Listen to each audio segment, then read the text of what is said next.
मुझे नहीं समझ में आती है तुम्हारी ये महानता वाली बातें। बुराई को अच्छाई से जीतो, माफ करने वाला सजा देने वाले से बड़ा होता है, ये सब बातें ना मॉरल साइंस की किताबों में अच्छी लगती है, वो भी बच्चों की। असल जिंदगी में कालंदी जैसे लोगों को जैसे का तैसा ही समझ में आता है। सूरज तुम प्लीज पहले शांत हो जाओ थोड़ा। शांति तो उस औरत ने भंग करके रखी है, सबकी लाइफ खराब करके रखी हुई है। पाप पे पाप किए जा रही है और मेरी माँ को महान बनना है, होना है सारे पाप। मिसेस ठाकुर जब इस हवेली में आई थी ना तभी उन्हें रोक देना चाहिए था, लेकिन नहीं, अपनी लाइफ खराब कर ली, बच्चों का बचपन खराब हो गया। आज जब घर से बाहर निकल रही थी तब भी रोक दिया। तुम क्यों ऐसे बात कर रहे हो? एक बार खुद को गंगा माँ की जगह पर रख कर तो देखो, तुम्हें फिर समझ आएगा। मुझसे ना ये समझदारी की एक्सपेक्टेशन मत रखो तुम। और समझदारी की क्या बात कर रही हो? मेरी बात को समझ रहा है क्या? तुम मुझे कालीकांत का एड्रेस नहीं दे रही हो, माँ कालिंदी को इस घर से नहीं निकाल रही है, बस सब लोग मुझे ज्ञान दे रहे हैं। मैं ज्ञान नहीं दे रही हूँ तुम्हें, मैं बस तुम्हें समझा रही हूँ। मैंने रिटर्न में दिया है कि कालीकांत ठाकुर को अगर पुलिस की हिरासत में कुछ भी होता है तो उसकी जिम्मेदार मैं हूँ। तो और एक बार तुमने उन्हें नुकसान पहुंचाने की बात की ना, तो मुझे तुम्हें अरेस्ट करना होगा।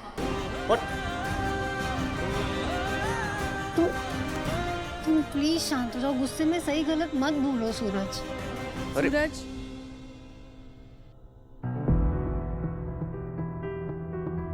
नाराज है ना तू? जानती हूँ। सूरज, एक बार मेरी बात तो सुन ले। एक समझदार है ना यहाँ पर जो कब से ज्ञान दे रही है मुझे। आप आ गए हो मुझे समझाने के लिए। ओ प्लीज, मुझे ना आप लोगों के ज्ञान में कोई इंटरेस्ट नहीं है। सूरज, सूरज सुन ना। गंगा माँ, थोड़ी देर अकेले रहने दीजिए उसे, शांत हो जाएगा। इसे दीजिए।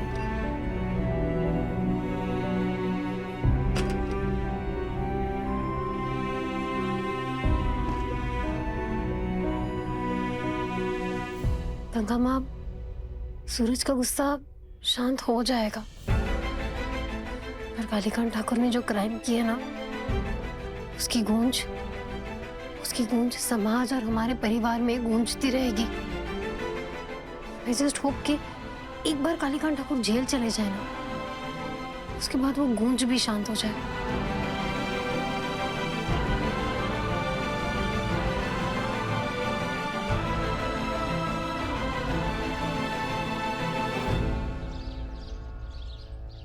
गलती होगी साहब। चुप हट। नहीं साहब, नहीं साहब, माफ करो, मेरे चुपी भी बच्चे साहब, माफ करो। जैन मैडम। जैन, इन्हें क्यों पकड़ा है?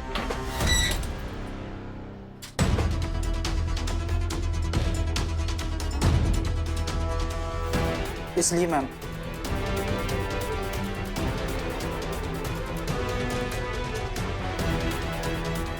कालीकांत ठाकुर तो पुलिस की हिरासत में। तुम दोनों ये काम किसके लिए कर रहे हो? Madam. Jain madam. Jain, madam, ये कुछ लड़कियों को किडनैप करके ले जा रहे थे, एक वैसे ही जैसे कालीकांत ठाकुर के बिजनेस मॉडल के तहत होता था। और इनसे पूछताछ की तो पता चला कि इन्हें विदेश ले जाया जा रहा था, लेकिन कहाँ और क्यों कुछ नहीं बताया। लेकिन तेजस्वी, ये कैसे पॉसिबल है? कालीकांत ठाकुर पुलिस की हिरासत में, और इतना बड़ा क्राइम, वो भी इतना ऑर्गेनाइज्ड, उनके ऑर्डर्स के बिना नहीं हो सकता।